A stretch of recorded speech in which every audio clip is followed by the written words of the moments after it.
السلام علیکم ورحمۃ اللہ وبرکاتہ۔ قربانی لوگوں پر کس حالات میں واجب ہو جاتا ہے؟ قربانی کن لوگوں پر واجب ہوتا ہے؟ اگر اللہ تبارک و تعالیٰ کسی بھی شخص کو 52.5 تولہ چاندی یا اس کے برابر سونا یا اس کے برابر کوئی تجارتی سامان ہو تو اس پر قربانی واجب ہو جاتا ہے۔ اگر کوئی شخص قرض لے کر بھی اگر قربانی دینا چاہے تو قربانی دے سکتا ہے، بشرطے کہ یہ امکان ہو کہ وہ شخص قرض کے پیسے جن سے لیا ہے ان کو چکا دے۔ ایسا نہ ہو کہ آپ بکرا کاٹ رہے ہو اور وہ شخص آپ کے دروازے پہ آپ کو اپنے قرض کے پیسے لینے کے لیے کھڑا ہے، تو ایسے شخص پہ قربانی واجب نہیں ہے۔ اللہ کے نبی صلی اللہ علیہ وسلم کا احادیث ہے کہ جس شخص پہ قربانی واجب ہے، اگر وہ قربانی نہیں دیتا ہے تو وہ عید کے دن عیدگاہ کی طرف وہ بھول سے بھی نہ بھٹکے، یعنی کہ اللہ کے نبی سخت منع کیے ہیں۔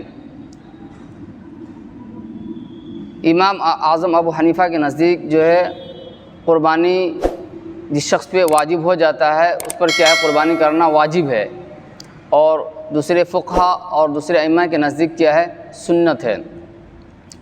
یہ سنت موقدہ ہے، یہ اگر آپ پہ قربانی واجب ہے تو آپ کو قربانی کرنی ہوگی، یہ قابل ملامت ہے۔ اگر گھر کے کوئی سربراہ اگر اپنی طرف سے قربانی دیتا ہے تو پورے گھر کی طرف سے قربانی ہو نہیں جاتا ہے۔ اگر صاحب نصاب گھر کے اندر اگر 6 افراد ہے یا 7 افراد ہے، اگر صاحب نصاب ہے تو سب کی طرف سے قربانی دینا واجب ہے۔ اگر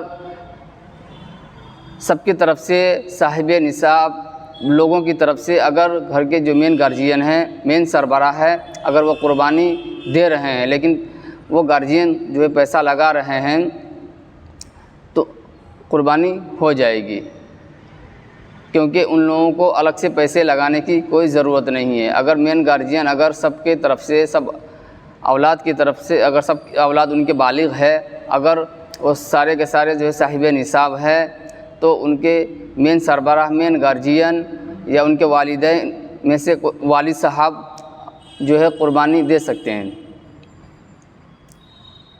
اور ایسا نہیں ہے کہ گھر کے مین سربراہ قربانی دیں اور سارے لوگوں کی طرف سے قربانی ہو جائے۔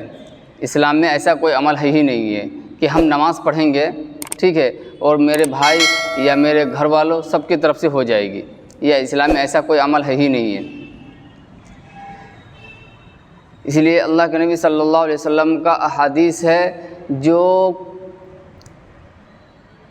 جس شخص پر قربانی واجب ہو جاتا ہے اگر وہ قربانی نہیں دیتا ہے ایام نحر کے دن،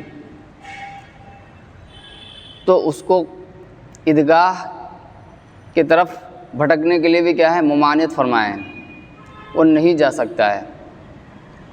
اور دوسرا ائمہ کے نزدیک سنت ہے، لیکن وہ سنت موقدہ ہے، یعنی جس شخص پہ قربانی واجب ہے اگر وہ شخص قربانی نہیں دیتا ہے تو وہ قابل ملامت ہے۔ اور ایسا کوئی عمل نہیں ہے کہ کوئی ایک شخص یعنی گھر کے مین گارجین ہے، مین سربراہ ہے، اگر وہ قربانی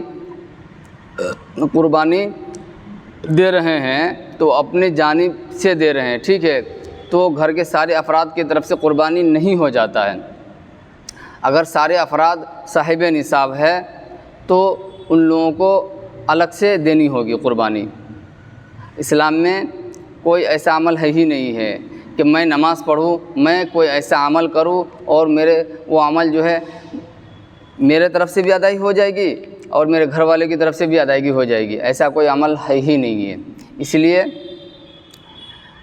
جو صاحب نصاب ہے سب کو الگ الگ حساب سے قربانی دینی ہوگی۔ الگ الگ حساب کا مطلب یہ ہے کہ وہ بذاتی وہ خود دیں، وہ جتنے سارے لوگ جن پر واجب ہو گئی ہے ان کو الگ الگ دینا ہوگا قربانی۔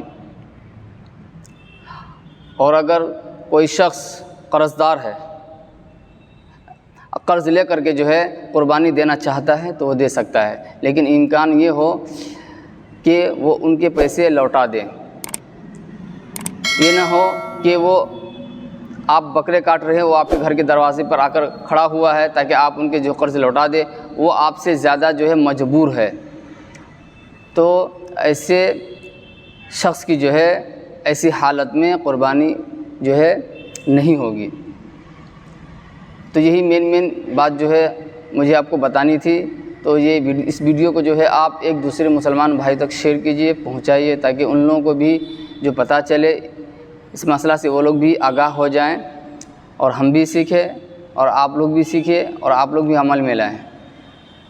تو آپ لوگوں کو پتہ چل گیا ہوگا کہ قربانی جو ہے کس حالات میں کن لوگوں پر جو ہے واجب ہے۔ انشاءاللہ پھر ملتے ہیں دوسری ویڈیو میں۔ وآخر دعوانا ان الحمدللہ رب العالمین۔